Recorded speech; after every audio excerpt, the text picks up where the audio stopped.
Hello, my name is Dr. Isaac Durham III. I'm here with Mr. Pruitt. We're both with Dallas ISD. I am in the lead program for principalship, and today we're going to be focusing on instructional practices with the theme of high leverage instructional practice. Mr. Morris, how you doing today? I'm fantastic. And yourself? Wonderful, wonderful. Yeah, Good. so based off of the observation that we had last week, I was looking at some of the high leverage instructional practices that you can continue to work on and some things that you can even improve upon as well in developing your classrooms as you Yes. are delivering your instruction. How does that sound? No, that sounds great. Awesome, awesome. And we want to talk about a little bit on gradual release models and using that when building your lesson plans and in your PLCs, and then also going into your actual classroom, and then going and actually pacing through that lesson with those students. How you feel about that? How does that sound? No, that's fine. I'm comfortable with having this conversation. Yes, sir. I appreciate you, and I appreciate your time as well. The the pacing of the lesson seems, what I notice sometimes they seem to spend a little bit too much time on certain areas, waiting for certain kids to kind of understand those concepts and understand those skills, and sometimes teachers modeling is probably some of the best teaching. How you feel about teacher modeling, like teachers actually modeling out to the student how to learn? Um, well, I guess, let me, if you mind if I back up a little bit? Yeah, Uh, sure. so I guess what really comes to mind, when you're talking about uh, the pacing and the modeling and so forth, there's a couple of things that come to mind for me. Mhm. I think that you're right. I do have some areas of growth, some areas of opportunity where I need to grow and learn, but I could probably better serve each student uh, and make my lessons more culturally responsive and tailor make them for their learning styles. Mhm. Uh, I think that's probably where sometimes you may have seen some issues with the pacing, that I'm trying to adapt to their learning styles, and I probably need to work with that a little better because I may lose sometimes maybe their attention because their learning style is not lining up. So I'm working on that.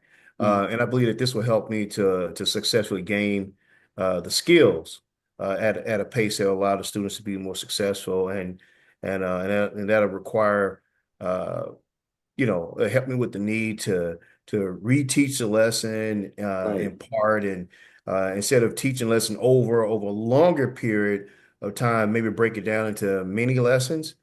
Uh, Okay. and I Yes. could perhaps do that over several days. So that's kind of what I'm working with now, is just trying to adapt to make it more culturally responsible and tailor make it for each individual student's learning style.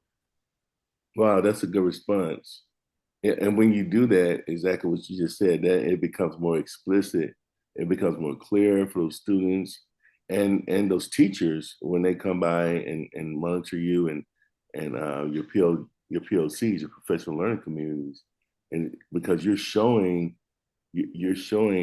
how you teach the students, how you teach the students how to reference, how you using uh, informal assessments to guide your pacing, even and activating your prior knowledge throughout those mini lessons, throughout the portions of those lessons. That's a great response. Let me ask you a question. When I was in there observing your class, I noticed that uh, there were some portions of the class where kids got so engaged and so excited to learn from you, and it was like bell to bell instruction, and when the period was over, the kids didn't want to leave. What is your why when it comes to teaching like that? When how are you what are you using to keep the kids engaged like that? In other words, just Um, that's a good question. I think that kind of goes back to not to belabor the point, but it's kind of what we were just talking about, just kind of identifying what relates to each child, and we have our highs and our lows, and um, one of the things I've learned is that, and we all know that most of our communication is nonverbal as far as human beings, right? Yes. There's different stats out there, but some people believe it's 80% is nonverbal and 20% is actually verbal. Now, obviously, in an occasional environment, there's a lot of discussion and instruction taking place, but I look for those nonverbal cues to see if I'm actually making a connection. Mm-hmm. And over time, what I've done is I've lined that up with my style, my presentation style. And so some of the things that have helped keep them motivated and engaged is I've shared with them the why why we're doing this lesson, and I gained their buy-in. How, what's in it for me? Mm-hmm. And that's kind of one of the things I started out with these students is talking to them about, when they were going off track, is we talk about the with them, what's in it for me? And I asked them, what's in it for you? That's I good. asked them to tell me what's in it for them. And so when that day, you just have to catch me on a good day. I'd like to think, well, we have our ups and downs, but no, overall, but I think that's what's helping Mm-hmm. uh maintain that engagement is asking them to ask themselves what's in it for them.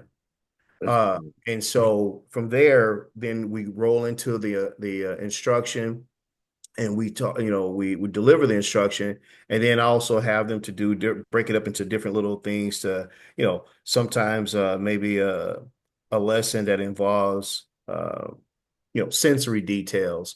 Here Mm. recently, I had them to do a presentation. Okay. So instead of just lecturing and just that one-dimensional way of instruction, I also provided gave them opportunity to express themselves in a creative format. And so we did a lesson on gosh, I lost my thought just now. Bear with me. No, it's Uh, fine. we did a lesson on heat transfer, right? Oh. And doing that lesson on heat transfer, there's three different modes of heat transfer. It's conduction, convection, and also radiation. So with that, I asked them to communicate that in a creative style, in a visual art way of doing so. And they were very excited about that. So they know that those are the types of projects they can expect Mm-hmm. in that classroom. And so just having that anticipation and understand what's in it for them, I think that's what helps keep them engaged and excited. Not to mention the fact I also throw out little rewards, snacks help. Right. Right. So hopefully that wasn't too wordy, but I No, that was perfect. think that's what helped. No, that was perfect. Actually, you actually read my mind. I don't know if how you did that, but I was going to ask you that kind of same question. It was like along the lines of like, what comes to your mind before, during, and after you teach a successful lesson? And you kind of just you talked about it. And I heard you earlier speak about how you tailor make each one of these lessons to all your kids so that they stay engaged, and you're working on improving your cultural responsiveness like for all those kids so you can provide the equity not only the equality but the equity so that it's tailor-made for every child. I look at i look at i look at equity and equality like this. I look at equality like buying a pair of shoes for all your kids, right? But Okay. equity is buying shoes that fit like their size. And so Right. that's how I look at equity. And it you don't get that right off. It takes some time. You got to process. And you say you're doing it with those mini lessons. Those mini lessons are going to help you do that. It still takes time, but I noticed that you did come to me. You did, and I appreciate you asking me. You was like, Dr. John, help me rewrite some of these lesson plans so Yeah. we can, separate some of those things. And then we started looking at some videos, and like when we started looking at some videos, based off the question I was going to ask you, what comes to mind? That was going to be my first question, right? Based off of Okay. those videos, maybe just tell me like some ideas that you came up. I mean, that you noticed that we could talk about when we watch, when we sat down and watched the videos of you teaching. If you Okay. can think of it, if not, if you can't find that in your thoughts, don't worry about it. Yes, sir. Give me just a second to think about that. Yeah, Um, that was in my first question I was going to ask you. okay. Um, well, I guess one of the things that um sort of comes to mind, and I guess I'm kind of, pardon me if I kind of rehash some of the things I've covered. Just Absolutely. trying to collect my thoughts as we go along here, but uh, I don't know. I guess Well, I kind of remember a little bit.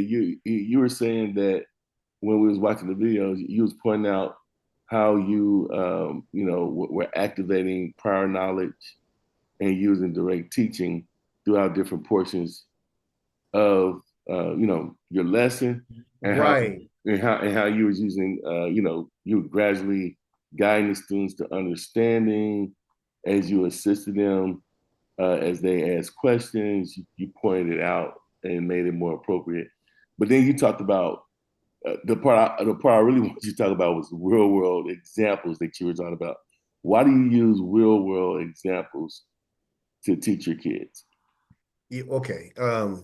That thank you, sir. I appreciate you giving me bringing me back Absolutely.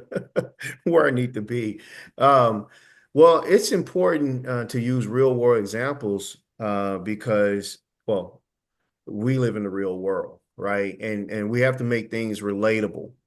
Hmm. Uh, we're introducing concepts that that are perhaps new to many of the students, Exactly. and therefore, the way people learn, we learn through social modeling, we learn through watching others, we learn by doing and experiencing. So if someone can use prior knowledge Hmm. and use transferable skills or transferable data to help them with a new experience, it just produces a better outcome. Hmm. And so that's why I use real world because, I'm again, I'm talking about, I'm going to take it back to that heat transfer lesson. Right. Okay, so with that heat transfer lesson, most of our students, by now at the age of 12, 13, they've had some sort of experience in the kitchen or, you know, if not cooking themselves, watching others cook. They understand, how a pot can get hot if you have it on a stove. Right. They've seen water boil. Hmm. And so now I'm introducing new language like conduction and convection and radiation. How, so it's important to use real world experience to understand this new language. So Hmm. that's the reason why use real world to make it relatable. So using that pot example on a boiling, that pot on a hot stove, I let them know that direct contact, when you Right. see the eye of that stove make direct contact with that pot, it's making it hot. The heat is transferring from that fire source or from that heat source to the pot through direct contact. That Hmm. is conduction, right? And so that helps him to understand this new language with a real world experience. Otherwise, I'm just talking this new language that they don't understand and can't connect it to anything that's real to them. Uh, Mm. so doing that, it helped them make this connection. I would like to believe for a lifetime, because they not only did they hear me talk about it, Hmm. they also got a chance to draw it out on poster Right. and really think about previous knowledge of handling a hot, solid object. and also watching the water boil, and I explained to them that, how that heat's transferred. Now we talk about convection, Hmm. because this is the difference between heat transferring in a solid object versus it transferring in a liquid, in a liquid substance. And so, and we made that connection. And then the connection to the radiation was that if you would place your hand next to that pot without touching it, you can still feel heat radiating from that pot. So that's still another mode of heat transfer. I would like to believe using real world examples like that is something that'll last a lifetime. That was good. That was perfect.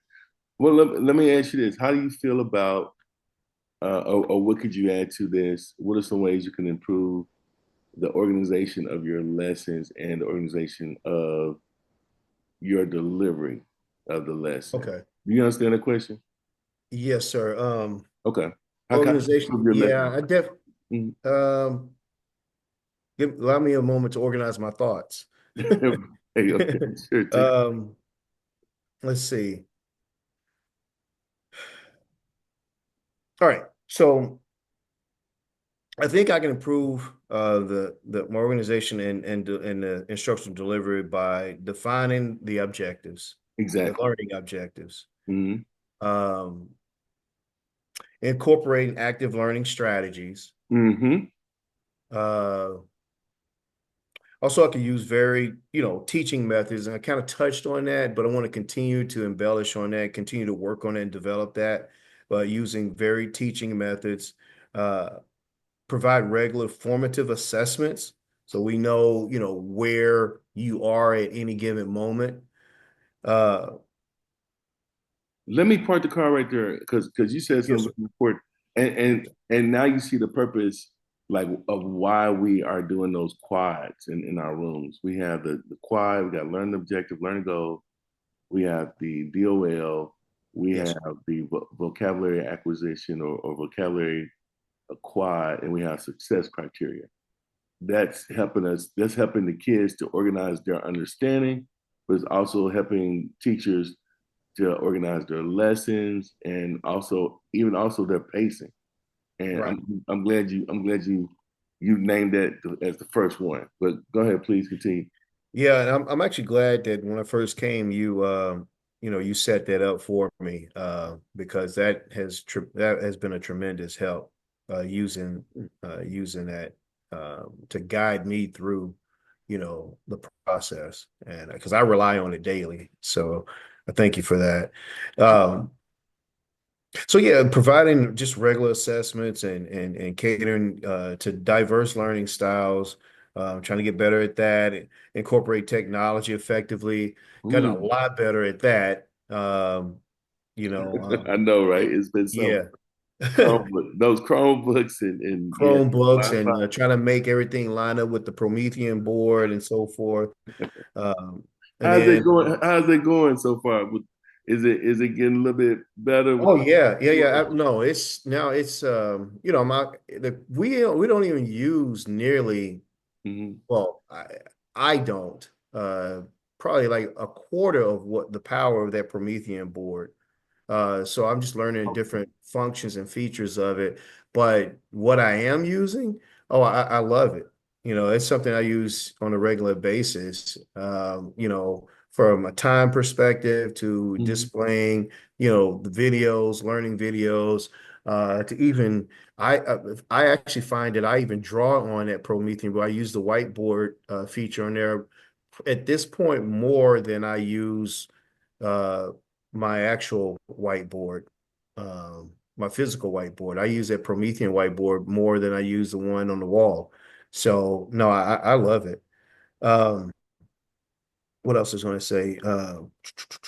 Yeah, that Promethean board is amazing, and I need to come out there and show you some more of the gadgets on there because they got the little spin wheel on there too, where you can Right, name your kids' names on there. When you asking questions, you just hit the spin wheel, right. you can play games like that with them. It just has a random name that pops up, and you can line up to all your classes as That's well. right. It's just, I, just some more activities that you can do for engagement. that's right. Yeah, I haven't used that to the fullest. I did use it once to Okay. try to come up with like a, a fair way of deciding who was up next. Uh-huh. And then also use it for like I had limited prizes. I was like, well, the person name that come up, they get the prize, That's smart. that kind of thing. And Mm. and then I said, everyone else, you get the satisfaction of knowing that you achieved the goal. But so I've used it a couple of times for that. But again, like I said, I still just need to explore all those features Mhm. more. Um, so yes, the technology, incorporating that effectively, uh, feedback uh, just getting that student feedback, soliciting the feedback from them.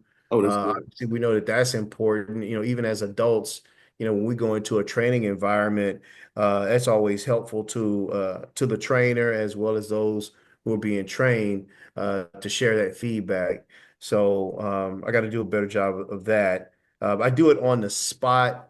But I may come up with something a little more formative, like maybe a survey or something like that. uh, uh, Structure the lessons with clear transitions between topics. Uh, Definitely, that's important so they can see where they've been, where they are, and where they're going, and make it seamless. Uh, that actually builds on that referencing prior knowledge, so it helps to build their knowledge based on prior knowledge. So, Let me uh, say something. Let me say something on that real quick because I'm glad you mentioned that. yes, Uh, sir. the structure of the lesson with clear transitions. That's where I use that clock. I use that timer to help with Okay. those transitions because that when that timer goes off, they know that something could change. And so when I see like the countdown for maybe 30 seconds, or Gotcha. I don't want to do like 10 seconds. That's too quick. Just Okay. I try to give them, you know, a minute to process what I'm about to say next. Okay, when the ringer goes off, we're gonna close our Chromebooks and take out our notebooks. And all right, you got here it goes, 15 seconds and Mhm. 10, 9, 8.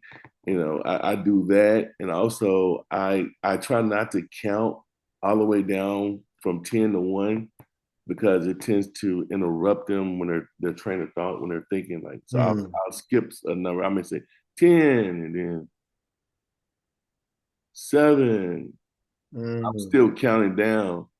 right. 3, because then it doesn't lock in their thought process. It gives them Mm, time. It kind of like music when you don't count the rest. It's like one, yes. 2, 3. I hope that helps. It does help. I hadn't considered that. Okay. Um, I'm trying to think what else. Oh, just making sure that the flow Mhm. makes sense. Just Right. making sure that the flow makes sense, so that, having the proper transitions between topics, make sure the flow is logical and Right. and just engage in the presentation style to maximize their learning and participation because that's what we're here for. Wow, that was good. I appreciate that. Yeah, it sounds like you really understand what's going on here in the classroom, what we're looking for. Yeah, and all what you said is lined to your TEI evaluation Yes, sir. with your deliveries and instructions. I think that's domain 4 or and domain 2.1 for your TEI. And whenever we have time, because I know we got assessments all this week. So like when we have time coming back from break, Miss Ward, I'm sure she'll show you, but when she does show you, I will bring you some materials to your classroom. Okay, that sounds great. hmm let's talk a little bit about, and you already talked about graduate release and how you're using that. So I'm not gonna beat a dead horse. I mean, you got the kids actively engaged, and with those targeted questions, right? And Yes, sir. I don't mind sharing though a couple more things yeah, about that piece that I think is pertinent to our conversation.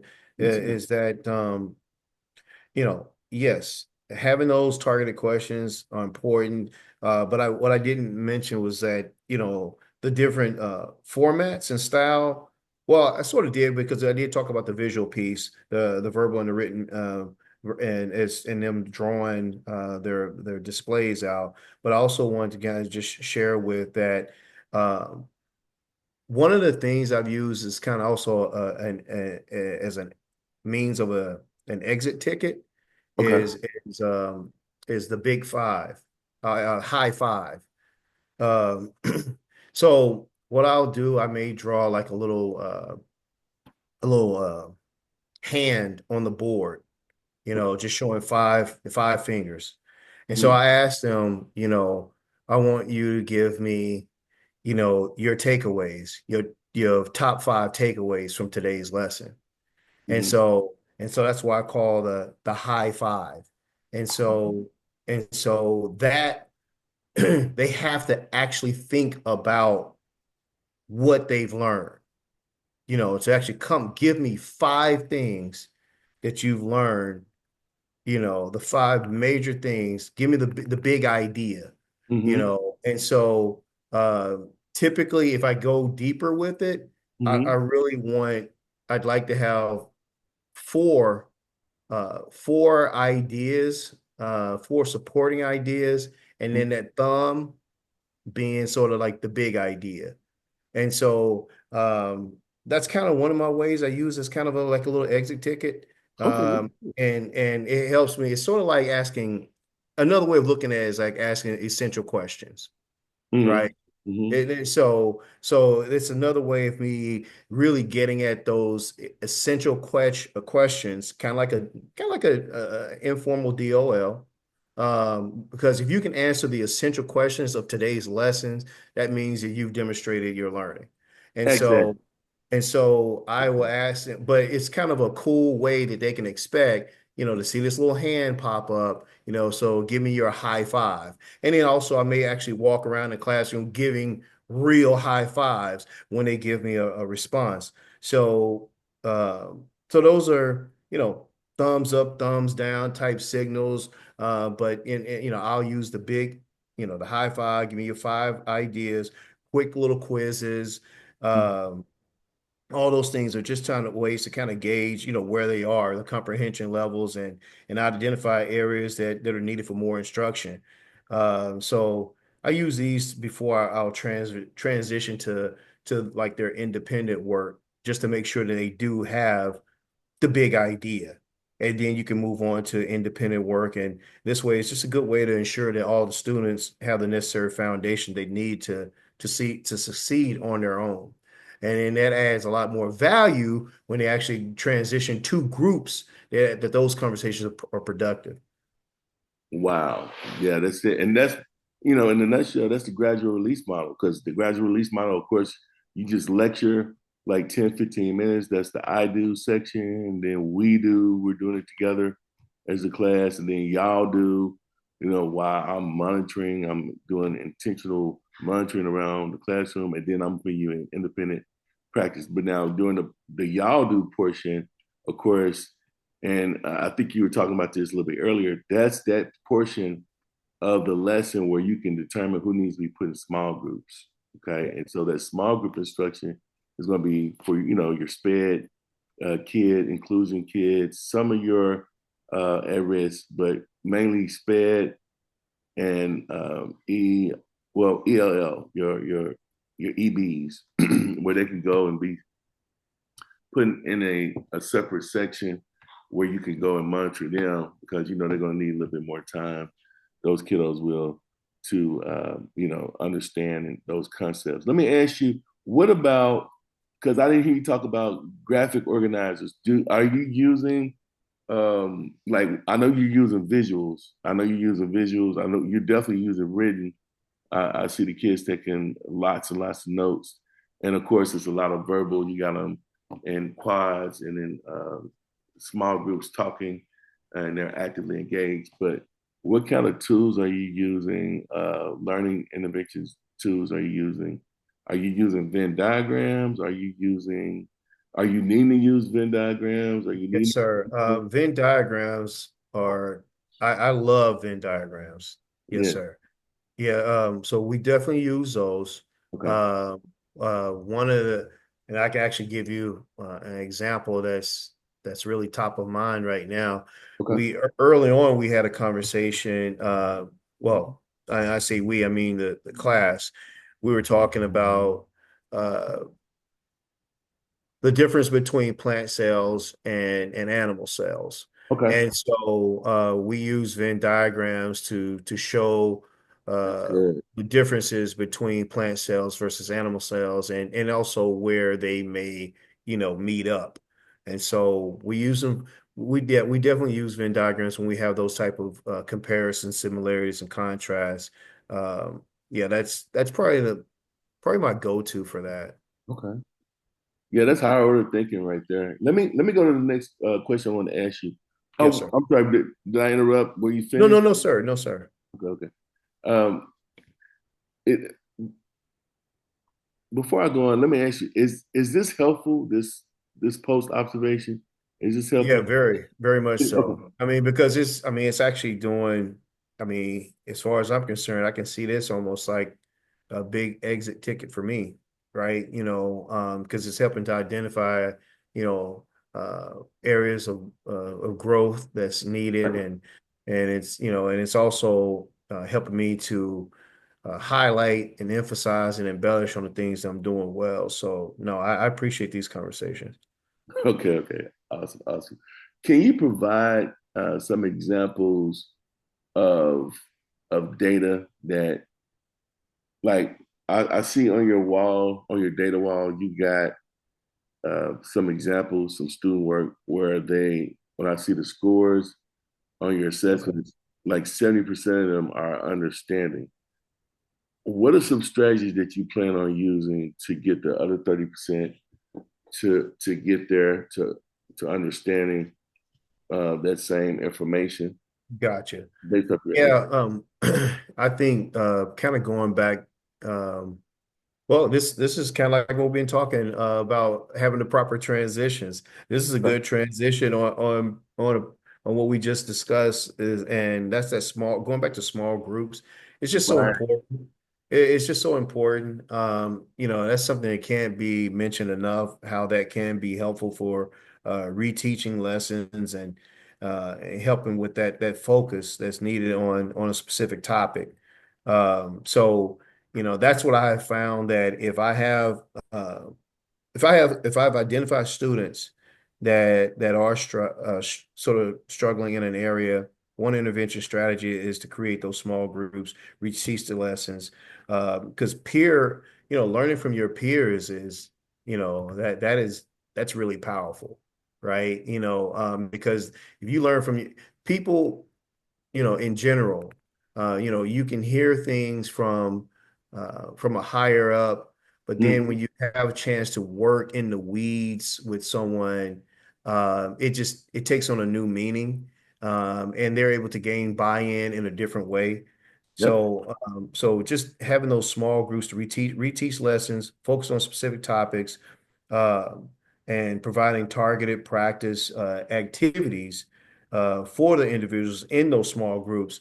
That's important too. Even though small groups are very important to me, and I think that it's a goal of mine in small groups, but it has to be targeted so that those conversations are productive. So uh, yeah, I think that's small groups providing targeted practice activities and it helps them to adjust to future lessons. And Right. this way I can any type of misconceptions can be addressed and revealed in during the exit ticket responses. So basically just using the data to tailor instruction to the areas where students need it the most, where they need the support. Well, I want you to think about this question because I'm gonna say a little something, but I want you to think about Okay. this question while I'm talking. I'm gonna ask you what out of everything we talked about, what is one thing that you're gonna be working on for next semester? Just one thing, not a whole bunch, just one area that you want to be growing in because we talk this whole discussion we've been talking about activating prior knowledge. And when we Right. activate prior knowledge, that's when we can really see if reteaching is necessary. And we can do that in the moment. We can do that during the teaching cycle. We can do that, but we know it by the way students respond, the way students give you feedback, is the information is transmitting or not, whether it's a term, whether you have to use those vocabulary acquisitions and mind map it so that, or do think aloud so that the students can kind of connect it to a real world example. And if you can't do that, then it's like, okay, now you gotta know how you're gonna translate this information to the students in a way that they are able to master that specific teach. I know in my in my course, which is history, we have 110 teaks, and I think they took some away. It may be down to 109, but I think science has. You guys have what, 80 something teaks or something like that. Um, That sounds about right. about 86 or something like that teaks. I have to double check on that, but teaching that's a lot of teaks to teach in a course of a year. And so, if you can find a one thing to improve upon, a strategy, a teaching strategy to improve upon to help those students grow, what would it be? That that's my question for you. Sure. Well, just to do a better job with creating those hands-on activities, like Yes. creating those visuals. Uh, Mm-hmm. this week, uh, the example I gave earlier about the modes of heat transfer, Mm-hmm. this was kind of a basic introduction to what I expect from them. And I shared with them because they didn't just draw them, they also had to present. They also had to draw it and stand before the class and present. Mm-hmm. So I plan to develop that and get better at that in terms of the questions that I would like for them to answer. Mm-hmm. Um, you know, it will use their real world experiences, their real world knowledge. They will also use their scientific language, but I'm going to do a better job at doing that more often, uh, and also just becoming more sophisticated with it. In terms of, I'm letting them know in advance that there will be a rubric that I will grade their presentation on. Mm-hmm. I want this to be more. I'd like to see more turn and talks about the Yes. topics, and those turn and talks will also lead to helpful discussions when it comes down to their presentation. So I want to incorporate their presentation in our daily lessons, so they can start thinking about it even before I say go on the presentation, Mm-hmm. right? As we're going through our lessons, I will do a better job of saying, hey, this is something you guys can incorporate in your presentation. I want you to be thinking about that. That's coming up soon. You Right. know, and so daily turn and talks about the topics to demonstrate that knowledge.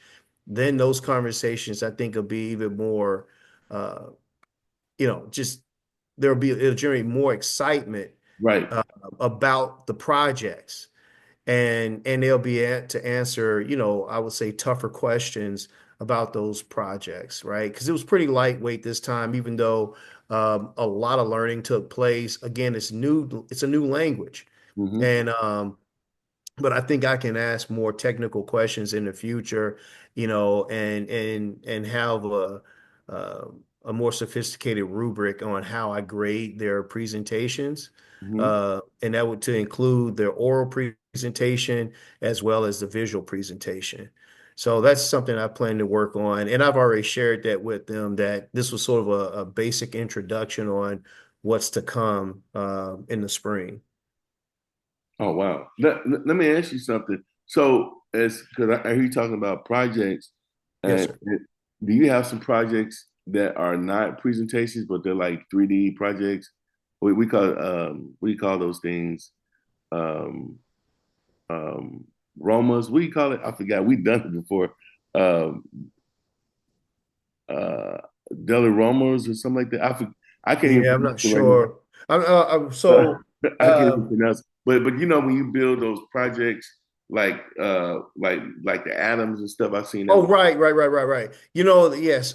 So that is, I would say I'm working up to that, Okay. right? So I'm starting right now with, you know, with these poster board style presentations Hmm. to try to develop a certain level of discipline and seriousness about the work. Hmm. To work up to the 3D and then even maybe even more experiments.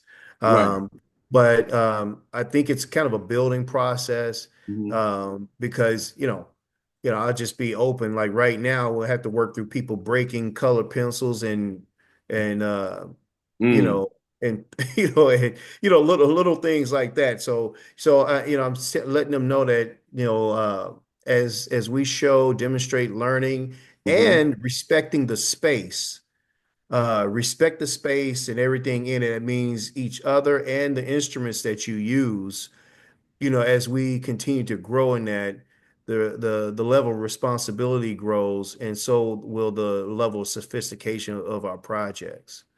So right now we've started with these, 2D projects, poster board, 3D would be next, and experiments would be, the final piece.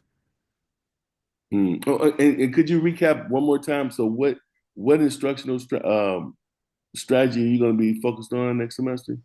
Um, more visual learning, incorporating the sensory aspect, um, just incorporating the sensory aspect with, the oral teaching. I want them to be able to uh, build things, with their hands, turn and talk about it, Hmm. and and use those as effective exit tickets as well. Are you familiar with Kami? What's it called? Kami? Kami? Are you familiar with that? No, that one I don't know. So it's interactive. So it's a graphic. You can whatever you put on Cami, it becomes. You've seen those commercials where you can take a picture of a proposal and then upload it, and then you can type on it, stuff like that. Okay. Okay, That, yes. that's kind of what Cami does. Okay. So if you have a worksheet and you upload it in your Google Classroom, and then you make copies for each one of the kids so they can't write on yours. Okay. Once they open it up, they can open it up again in Cami, and then they can type on it, draw on it, you name it. Okay. You know what? You just got my juices flowing. I apologize, but let me just get this out because you No. excited me about that. So there is an aspect of that they are experiencing now in Nearpod. Okay, Okay. so we do some things like that in Nearpod where Mhm. they can collaborate in Nearpod and also look at things from a 3D perspective in Nearpod as well. That's perfect. What does that look like in the classroom? I mean, so I presume you've been using it, right? They're on Google Classroom, and so it's part of like an assignment that I send to them, Okay. and then basically you can post your thoughts or ideas about the topic that's being discussed. Hmm. You can do that. Also, you can. There's another aspect of it where you go into a 3D world and you can flip and move around and manipulate. Uh, the objects that we're discussing. For example, if it was like this pot that I just mentioned, you could move the pot around and manipulate that. Um, no matter whatever the lesson is, you could create a 3D uh, incorporate a 3D aspect of that lesson. So yes, so the Nearpod works, but I don't. That's something I'm going to have to. I would definitely say I have to. Uh, do more of that. I haven't done enough of that. And I'll be honest that sometimes for the sake of time, I've actually not activated that portion of it. Mhm. But I'll have to add that to my list of doing more of that next spring. Well, you're right. Nearpod is one of the most powerful tools we have access to. But this tool that I'm referring to is called Cami, I mean, okay, and I know you're talking about Nearpod, and then you got Pear Deck as well. But Cami is basically you can upload PDF files to it, got you. and the kids can take notes on it. They can annotate on it. Hmm. Yeah, and so whatever. See, like Nearpod, they can annotate on it, but it's like a bunch of slides, right? But this right here, Correct. Cami, is different. Like, okay, let's say if you're making a graphic organizer and Yes. you're talking like you make them in boxes. Yes. I almost need to share my screen to show you. Let me share my screen real quick, and I'm gonna show you. Okay. Let's see. Let's share it.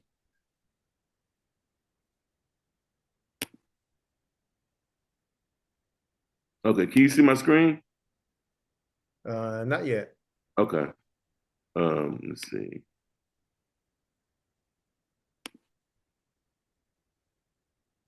You can't see it yet. What about now? Not yet. Okay. Hold on, real one more time. Hopefully this one works. Okay. Yeah. Let's see.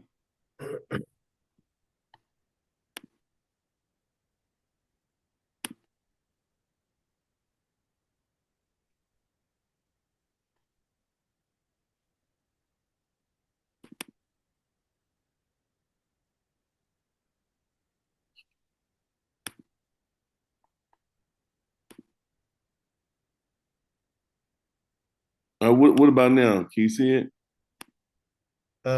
Yes, yes, sir. Yeah, it's coming through now. You can see it? Okay, perfect. I was getting concerned there. Uh, so basically in that you can see like a worksheet with different boxes in it, and Okay. you can make um you can have the kids insert a picture. Like let's say if you're doing heat radiation, you can have a picture on one, uh, and then you can give a definition in the other box, the Yes. definition to that, and then you can give an example of what that does. And so it causes the kids Okay. to think in that kind of way. And but that's Cami. So it does work a little bit different than their. No, you're right. I'm glad you put me on track because I was thinking something totally different initially when you said 3D. Actually, that would be awesome. Right. That would help me out a lot because uh, I have an issue with journals. The children don't have journals, Mhm. Exactly. and this would actually be a nice little supplement for that. And you can score it because they share it to you, and, Right. and they upload on their Google Classroom, so it stays all digital, and they don't lose it because it's right there. And so Mm, once they finish with it and upload right. it, you can see it. You can just go through it real quick and give it a grade on Google Classroom Oh, and wow. be done with it. Wow. I should have talked to you about this before. That'll work for me. You know, Wow. so it's You just gave me my go-to for the spring, what I'm going to use. yeah, and what I'll do is I'll come by there and show you how to use it. But I'm telling you, once you start using that thing, it's going to help out so much. Right. I use it for graphic organizers. I just call them wizards, Mr. Right. Drone wizards, and we're Okay. going over a bunch of stuff that they need to look at. And what they're doing is they're making their own study guide. So, like for you, Okay. you gotta go over like evaporation. You gotta go over how chemicals break down. You gotta go over the tables, periodic Right. tables, and stuff like that. Right. You can use those to do that with alongside Bookit and what Quizlet. What else they got? Kahoot. You can use that Yeah, alongside with quizzes. it. Mm-hmm. Yeah, I use quite a Edpuzzle. Add puzzle, yes. So, yep, yep. How long we been on? Um, I don't know. It's I think it's 12:30 now. Pretty pretty close to. Have we been on an hour? Did we No, no. start at? What did we start- what time we start? I don't know. Did we start at 11:30, 11:45, I think we started 11:37. 11:37? Okay, so 50 minutes. Or what's that? yes, sir. Yeah, Okay. because it's 12. I have 12:28 now. Well, listen, I want to thank you for your time, Mr. Pruitt. Do you have a takeaway for this at all? What's your takeaway?